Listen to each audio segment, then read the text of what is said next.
Thomas, hello. Sorry, just with all these injuries you've got, I think before today it was 10 and now you're 7. Just how hard is it to coach your style with what you want to do when you've got so many players out?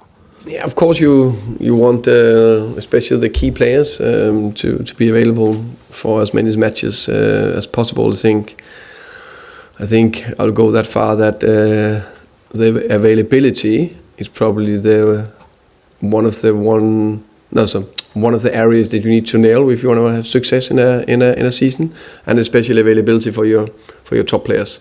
And I think that probably definitely have to had impact on relegations, Champions League qualifications, and Championship. I think that Liverpool more or less had no injuries last year, struggling a bit more now.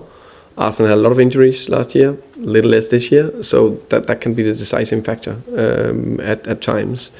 What I would say is that there's two things I think you need to look into. The first thing is that if you can avoid muscle injuries, it's definitely hamstring, calf, quad, stuff like that. If you can avoid that because of a good gym program, recovery, the right way to train, the right processes, then I think you're halfway there.